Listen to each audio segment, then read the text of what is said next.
بسم اللہ الرحمن الرحیم نحمده ونصلی علی رسولہ الکریم اما بعد قال اللہ تبارک و تعالی اعوذ باللہ من الشیطان الرجیم بسم اللہ الرحمن الرحیم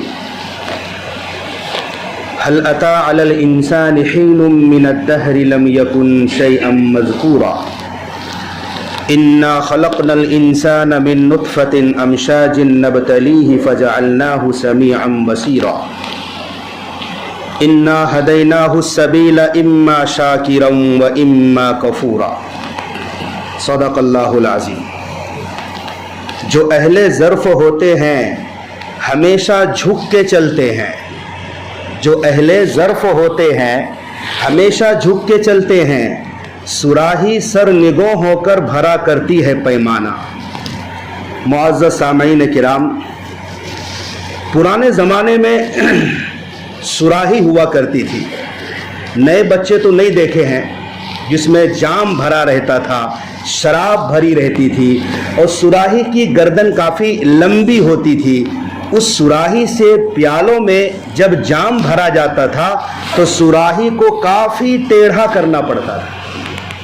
ایسا ممکن ہی نہیں تھا کہ صراحی اپنی جگہ پر ہو اور جام پیالے میں جام بھر جائے۔ جام بھرنے کے لیے صراحی کو کافی ٹیڑھا کرنا پڑتا تھا۔ صراحی سر نگو ہو کر بھرا کرتی ہے پیمانہ۔ دیکھو، پھلدار درخت ہمیشہ جھکا رہتا ہے، اکڑنا تو مردوں کی صفت ہوتی ہے۔ پیارے آقا صلی اللہ علیہ وسلم اس کائنات میں سب سے عظیم شخصیت ہیں۔ بعد از خدا بزرگ توئی قصہ مختصر۔ اللہ کے بعد کائنات میں جس کا مرتبہ سب سے بلند اعلیٰ و عرفہ ہے وہ ہم سب کے آقا حضرت محمد مصطفیٰ صلی اللہ علیہ وسلم ہے۔ آپ کے ہاتھ میں لواء الحمد ہوگا قیامت کے دن، ایک جھنڈا ہوگا حمد کا، اس جھنڈے کے سائے تلے آدم علیہ السلام بھی ہوں گے اور قیامت تک آنے والی آدم کی ذریت بھی ہوگی۔ آپ سردار ہوں گے میدان محشر کے، آپ کو حق شفاعت حاصل ہے، آپ شفیع المذنبین ہیں، آپ ساقی کوثر ہیں، آپ رحمت للعالمین ہیں۔ اتنی بڑی بڑی فضیلتوں کے مالک ہونے کے باوجود حضرت عائشہ نے ایک مرتبہ دسترخوان بچھایا، عرض کیا یا رسول اللہ آپ ٹیک لگا کر کھا لیجئے، آپ کو آرام رہے گا۔ آقا کریم علیہ الصلوۃ والسلام نے اپنی گردن جھکا لی اور کیا فرمایا، عائشہ میں چاہتا ہوں کہ غلام کی طرح کھانا کھاؤ۔ ایک غلام جس طرح زمین پر بیٹھ کر کھانا کھاتا ہے اسی طرح ایک غلام کی حیثیت سے میں کھانا کھاؤں۔ میں نہیں چاہتا کہ میرے اندر کوئی تکبر کی بو پائی جائے۔ اتنی ساری صفات کے مالک ہونے کے باوجود آپ غلام کی طرح زندگی بسر کرنا پسند کرتے تھے۔ غلام اگر آپ کو دعوت دیتے کھانے کی تو غلام کی دعوت کو قبول فرماتے اور آپ صلی اللہ علیہ وسلم غلام کے یہاں تشریف لے جایا کرتے تھے۔ وہ غلام جس کا عرب میں کوئی وجاہت نہیں تھی، عرب میں غلاموں کی کوئی حیثیت نہیں تھی، لوگ نفرت کرتے تھے، ظلم کرتے تھے، صرف حکم چلاتے تھے۔ غلام کے پاس کیا ہوتا تھا اس زمانے میں؟ لیکن اگر غلام نے کہیں سے کچھ کما کر بچا کر کے جمع کیا تھوڑا بہت اور اس کی دعوت کی، جناب رسول اللہ صلی اللہ علیہ وسلم کو کھانے پر بلایا تو آپ نے کبھی انکار نہیں کیا بلکہ غلاموں کی دعوت کو بصد قبول کیا ہے۔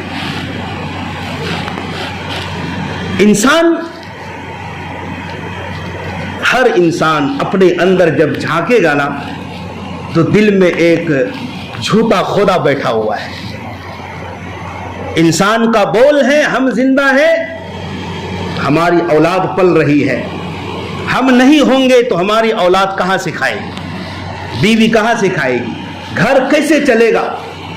انسان نے اپنی سوچ کو اسی محور میں لا کر کھڑا کر دیا ہے، حالانکہ یہ اس کی بھول ہے۔ اگر تم مر جاؤ گے، کیا اللہ رب العالمین نہیں ہے؟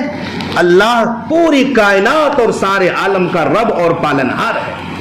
تم زندہ ہو تو اس کا یہ مطلب نہیں کہ تمہاری وجہ سے اور تمہارے کرنے سے تمہاری اولاد کھاتی ہے، بلکہ اللہ کھلاتا ہے تمہیں بھی اور تمہاری اولاد کو۔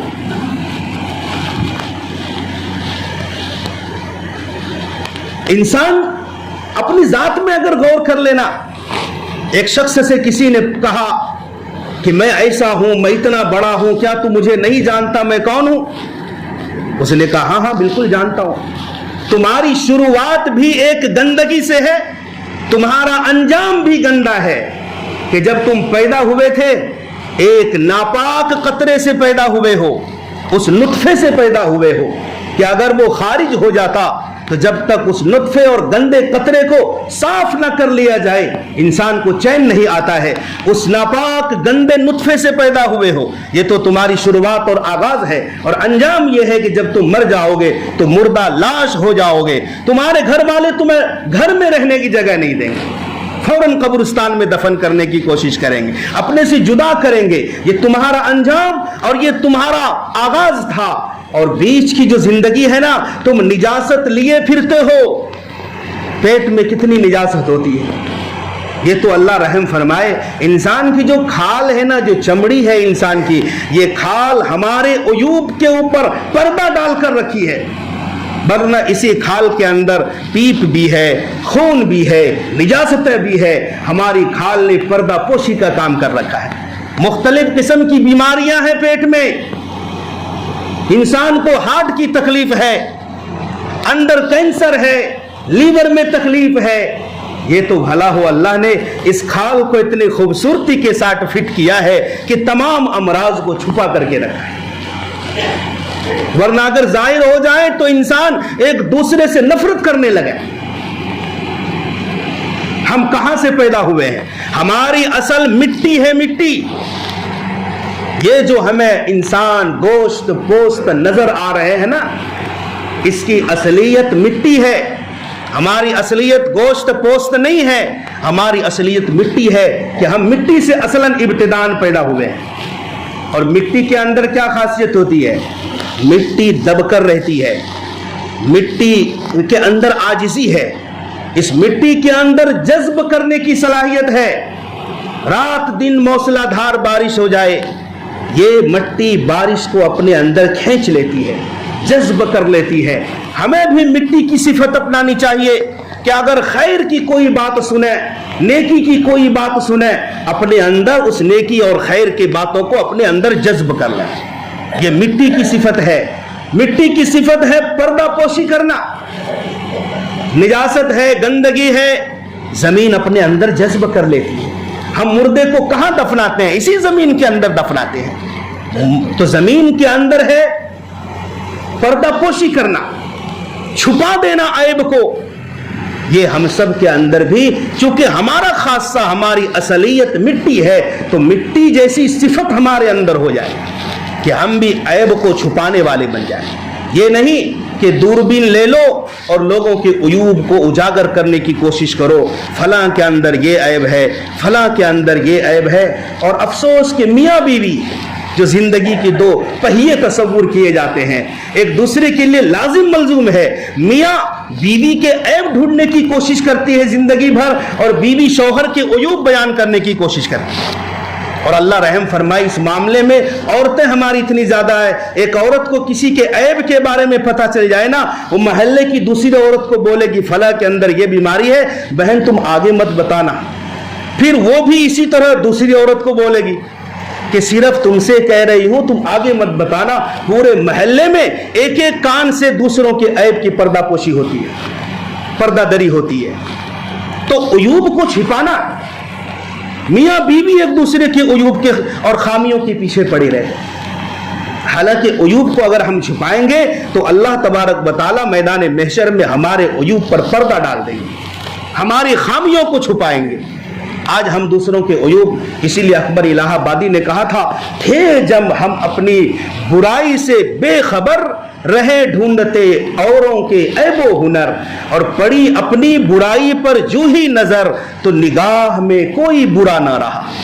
جب تک ہم اپنے اندر جھانک کر نہیں دیکھے تھے نا تو سب کے سب برے نظر آ رہے تھے، فلاں میں یہ بیماری، فلاں میں یہ عیب، فلاں میں یہ خامی. لیکن جب ہم نے اپنے دل کے اندر جھانکا نا کہ ہم کتنے برے ہیں، تو نگاہوں میں کوئی برا نظر نہیں آنے لگا، سب ہم سے اچھے تھے.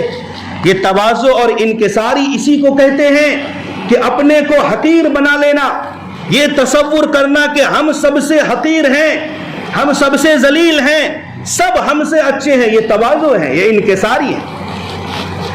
کیا کرو گے؟ کہاں یہ تکبر لے کر؟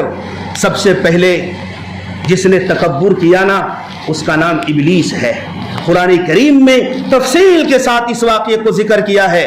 اللہ رب ذوالجلال والاکرام نے آدم علیہ السلام کو پیدا کیا. آدم علیہ السلام جب تیار ہو گئے تو آدم علیہ السلام کی عزت و عظمت کو اجاگر کرنے کے لیے اللہ تعالیٰ نے فرشتوں کو حکم دیا، جس میں ابلیس بھی بیٹھا ہوا تھا. فرشتوں کو کہا کہ اس آدم علیہ السلام کو سجدہ کرو. تمام فرشتے آدم علیہ السلام کے سامنے جھک گئے. یہ تعظیمی سجدہ تھا. پچھلے امتوں کی بعض شریعتوں میں بھی تعظیمی سجدہ جائز تھا. اس امت میں کسی طرح کا سجدہ جائز نہیں ہے. سجدہ ہوگا تو صرف اللہ رب العالمین کے سامنے ہوگا، سر جھکے گا تو صرف اللہ کے سامنے. پچھلی کچھ شریعتوں میں تعظیمی سجدہ جائز تھا. اگر آپ نے سورہ یوسف پڑھا ہے تو یوسف علیہ السلام نے ایک خواب دیکھا تھا اور اپنے ابا سے کہا تھا، یا ابتی انی رأیت احد عشر کوکبا والشمس والقمر رأیتهم لی ساجدین. میرے ابا جان، میں نے خواب میں دیکھا ہے کہ 11 ستارے اور ایک سورج اور ایک چاند وہ مجھے سجدہ کر رہے ہیں. باپ نے کہا، بیٹے اس خواب کو اپنے سوتیلے بھائیوں کے سامنے بیان مت کرنا ورنہ وہ لوگ تم سے جلیں گے، دشمنی کریں گے. بہرحال یہ ایک خواب دیکھا تھا یوسف علیہ السلام نے بچپنے ہی میں. لیکن پھر ایک لمبی داستان ہوئی. آپ کو کنویں میں ڈالا گیا، بازار مصر میں بیچا گیا، آپ جیل کے اندر گئے، وہاں سے باہر نکلے، آپ بادشاہ بن گئے. اور پھر آخر یہ ہوا کہ تمام کے تمام سوتیلے بھائی اور آپ کے امی جان اور ابو جان یعقوب علیہ السلام سب کے سب مصر کے اندر آ گئے. یوسف علیہ السلام تخت شاہی پر بیٹھے تھے اور 11 بھائی اور ماں باپ جب آئے تو سب نے یوسف علیہ السلام کو اس عظمت کو دیکھ کر یوسف کے سامنے سر جھکا دیا. یہ کیا تھا؟ یہ تعظیمی سجدہ تھا، عبادت کے لیے نہیں تھا. تو کچھ شریعتوں میں جھک کر سجدہ کرنا تعظیم کے لیے جائز تھا، لیکن اب ہماری شریعت میں اس کا کوئی تصور نہیں. کیونکہ اگر کسی کے لیے ہم تعظیماً سجدہ بھی کریں گے تو دیکھنے والا کہے گا یہ عبادت کے لیے سجدہ کر رہا ہے. اس لیے شک اور شبہ سے بچنے کے لیے بھی کسی طرح کا سجدہ ہماری شریعت میں جائز نہیں ہے. تو سب کے سب فرشتے جھک گئے الا ابلیس. جو ابلیس تھا نا، جو جناتوں میں سے تھا، وہ ابلیس اکڑ گیا، اس نے سجدہ نہیں کیا. تو ابلیس سے پوچھا گیا کہ جب میں نے سجدہ کرنے کا حکم دیا تو نے سجدہ کیوں نہیں کیا؟ اب ابلیس نے عقلی دلیل دینا شروع کیا. کہا انا خیر منہ، میں آدم سے بہتر ہوں، میں آدم سے اچھا ہوں. یہی تکبر سے کی ابتدا ہوئی ہے. اس سے پہلے کسی نے تکبر نہیں کیا تھا، کسی نے گھمنڈ نہیں کیا تھا. یہ پہلا بول تھا اور بولنے والا ابلیس تھا. کائنات میں سب سے پہلا تکبر اور گھمنڈ اور انانیت یہیں سے پیدا ہوئی ہے. قال انا خیر منہ، میں آدم سے بہتر ہوں. تو کہا آدم سے بہتر کیسے ہے؟ کہا خلقتنی من نار وخلقتہ من طین، میں اس لیے بہتر ہوں. اب دلیل دیا ہے کہ میں آگ سے پیدا ہوا ہوں اور آپ نے آدم کو مٹی سے پیدا کیا ہے. اور جب دونوں کا مقابلہ ہوگا تو دنیا دیکھے گی کہ آگ کا مرتبہ بلند ہوتا ہے اور مٹی کا مرتبہ کم ہوتا ہے. مٹی تو نیچے جاتی ہے اور آگ کی علامت اوپر کو اٹھنا ہے. جو اوپر ہو جائے تو زیادہ مرتبہ والا ہے. تو ابلیس نے کہا میں آدم سے اسی لیے بہتر ہوں. تو اللہ تعالیٰ کو یہ عقلی دلیل پسند نہیں آئی. میں نے پیدا کیا، میں نے سب کچھ کیا اور مجھے دلیل سمجھا رہے ہو. اللہ تعالیٰ نے ابلیس کو قیامت تک کے لیے راندے درگاہ کر دیا، اپنے یہاں سے بھگا دیا. نیچے اتر جاؤ، تم یہاں تکبر کرو گے، قیامت تک کے لیے تمہارے اوپر لعنت ہے. تو کیوں ہم تکبر کرتے ہیں؟ اللہ اکبر، انسان کی حیثیت کیا ہے؟ 1 گھنٹے 2 گھنٹے کے لیے، 1 گھنٹہ کے لیے انسان کو شدید بخار آ جائے، انسان کا بدن ٹوٹ جاتا ہے، چلنے کی صلاحیت نہیں رہتی، انسان کو ایسا لگتا ہے کہ اب میں مرا، تو وہ انسان کبھی تکبر کر سکتا ہے؟ انسان گاہے بگاہے ہر موڑ پر اللہ کے فرشتوں کی حفاظت کے لیے محتاج ہے، ورنہ انسان کی جان کب کیسے چلی جاتی ہے؟ ایکسیڈنٹ میں مر جاتا ہے، کہیں گر گیا وہاں مر جاتا ہے، اچانک ہارٹ اٹیک آ گیا مر جاتا ہے، تو انسان کس بات پر تکبر کر سکتا ہے؟ نہیں، ہم تکبر کے لیے نہیں، بلکہ ہم لوگوں کو فائدہ پہنچانے کے لیے آئے ہیں۔ ہم حقیر، عاجز اور مٹی کسی صفت اپنا کر اس دنیا میں رہنا چاہتے ہیں، جیسا کہ صحابہ کرام رہتے تھے۔ بادشاہ وقت ہو کر کے عمر فاروق رضی اللہ تعالی عنہ کو دیکھو، آپ درا حالے کے 22 لاکھ مربع میل کا بادشاہ، خلیفہ وقت ہے، راتوں کو گشت کرتے ہیں مدینے کی گلیوں میں، کوئی بھوکا تو نہیں، کوئی پریشان حال تو نہیں۔ اللہ اکبر، غریب و محتاجوں کی بوجھ کو اپنی کمر پر لاد لیتے ہیں، اس طرح سے چلتے ہیں۔ ہمارے عثمان غنی رضی اللہ تعالیٰ عنہ جو داماد رسول ہیں، ایسی عاجزی، ایسی انکساری اور سادگی والی زندگی لوگ تصور نہیں کر سکتے۔ اس امت کا سب سے بڑا سیٹھ عثمان غنی، اور گھر کی سادگی اگر آپ دیکھیں، نمک اور جو کی روٹی سے زندگی گزار کر اکتفا کرتے ہیں۔ عمر فاروق اتنے بڑے بادشاہ مسجد نبوی میں خطبہ دیتے ہیں، صحابہ فرماتے ہیں کہ آپ کے کرتے مبارک پر 12 یا 14 پیوند لگے رہتے تھے۔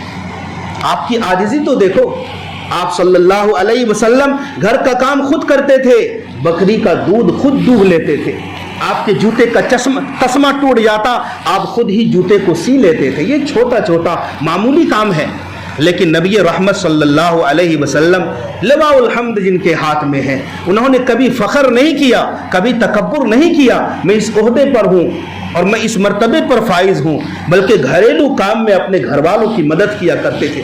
آج کوئی مرتبے کا آدمی چھوٹا کام نہیں کرنا چاہتا، وہ اپنے لیے آر محسوس کرتا ہے۔ میں آپ کو بتاؤں، مفتی عزیز الرحمان دارالعلوم دیوبند کے سب سے بڑے صدر مفتی تھے۔ اللہ اکبر، کیا شان ہے آپ کی سادگی کا۔ آپ جب دارالعلوم دیوبند فتویٰ لکھنے جاتے تھے، اس سے آدھا گھنٹہ پہلے گھر کے محلے کی بعض بیوہ عورتیں تھیں، بعض کمزور عورتیں تھیں، ان کے گھروں میں جاتے تھے۔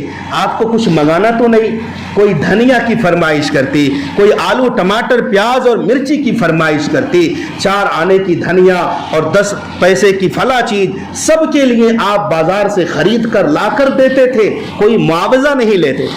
بعض عورتیں کہتی کیا جی میں نے تو اتنے پیسے کا منگائی تھی، آپ نے اتنے کا لے آیا، یہ مجھے پسند نہیں ہے، آپ پھر واپس بھی کرنے جاتے تھے۔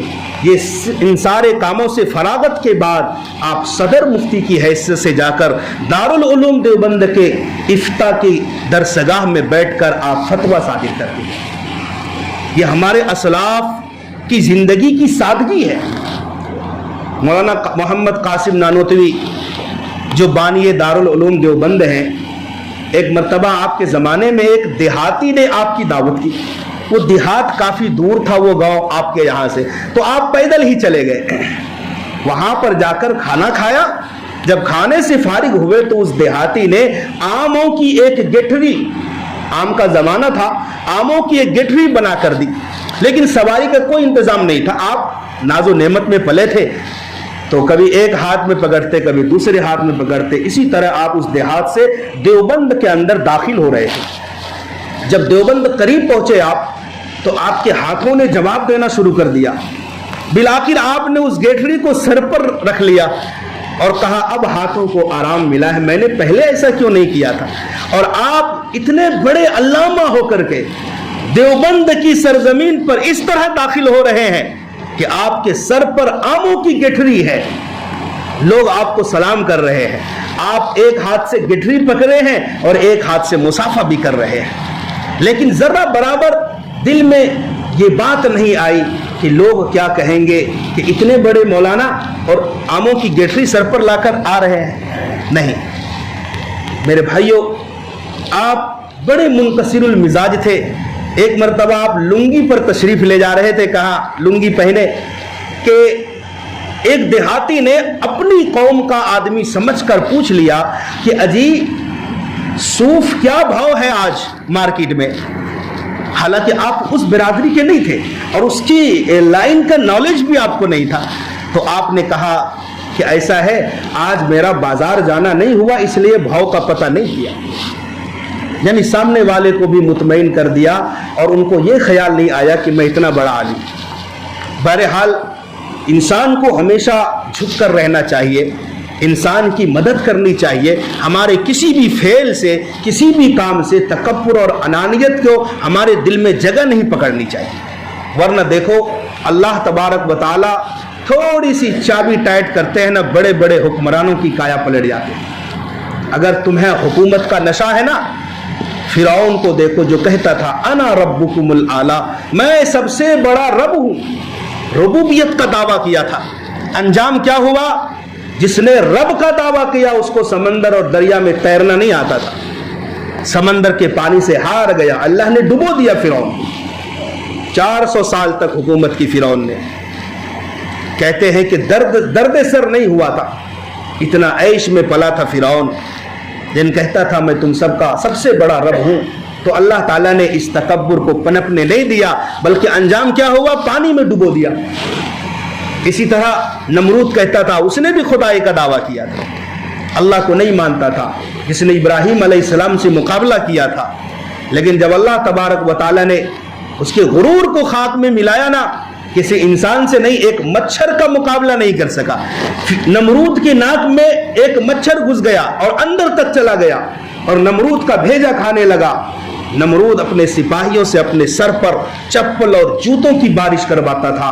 جب جب وہ مچھر ڈنک مارتا، کاٹتا تھا تو نمرود کہتا مجھے مکہ مارو، میرے سر پر چپل مارو تاکہ مجھے کچھ آرام ملے. اس طریقے سے نمرود کو اللہ تعالیٰ نے مچھر کے ذریعے سے ہلاک کیا. نمرود جب سمجھنے لگا اپنے آپ کو خدا، مچھر نے اس کی موت کا اعلان کر دیا. تمہیں کس چیز پر نشہ ہے؟ علم پر نشہ ہے، نالج پر نشہ ہے، مالداری کا نشہ ہے. تو دیکھو دنیا میں سب سے بڑا مالدار قارون گزرا ہے، اس سے بڑا مالدار دنیا میں کوئی نہیں آیا ہے. خزانے کی چابیاں لے کر ایک بھاری جماعت چلتی تھی. تو سوچو جس کے خزانے کی چابیاں اتنی ہو تو خزانوں کا کیا ہوگا عالم. لیکن جب انا آیا نا، یہ میں نے اپنی محنت سے کمایا ہے، اللہ کا کوئی فضل ہمارے ساتھ نہیں ہے، میں نے اپنی محنت سے، ذہانت سے عمل کر کے کمایا ہے. تو اللہ نے دکھلا دیا تجھے بہت گھمنڈ ہے اپنی عقل پر، اپنی کمائی پر. فخسفنا به وبداره الارض، دھسا دیا قارون کو اپنے خزانوں سمیت، چلا گیا اور قیامت تک دھستا چلا جائے گا. کس چیز پر انسان اکڑ کرے گا؟ میرے بھائیوں، جناب رسول اللہ صلی اللہ علیہ وسلم نے فرمایا من تواضع للہ رفعہ اللہ، جو اللہ کے لیے عاجزی اختیار کرتا ہے اللہ اس کے رتبے کو بلند کر دیتا ہے. دیکھو خاتون جنت ہے، تمام جنتی عورتوں کی سردار کون؟ آپ صلی اللہ علیہ وسلم کی صاحبزادی سیدہ فاطمہ الزہرا رضی اللہ عنہا. مقام اتنا بڑا ہے، اتنا بڑا مقام ہے، لیکن آپ اپنے ہاتھوں سے چکی پیستی. فاطمہ کو کیا ضرورت تھی؟ ایک اشارہ کر دیتی، خادم کی لائن لگ جاتی، غلام حاضر ہو جاتے. آپ خود اپنے ہاتھوں سے چکی پیستی تھی، مشکیزے میں پانی بھر کر خود لاتی تھی. جنتی عورتوں کی سردار ہے. میرے بھائیوں، تو جھک کر رہیں، اپنے آپ کے اندر، اپنے اندر عاجزی اختیار کرے. یہ پیغمبروں کی صفت ہے. سلیمان علیہ السلام اتنے بڑے بادشاہ ہواؤں پر چلتے تھے، لیکن ایک ادنا آدمی اگر آپ کو اشارہ کر دیتا آپ تخت شاہی کو روک دیتے تھے اور اس آدمی کی ضرورت کو پوری کرنے کی کوشش کرتے تھے.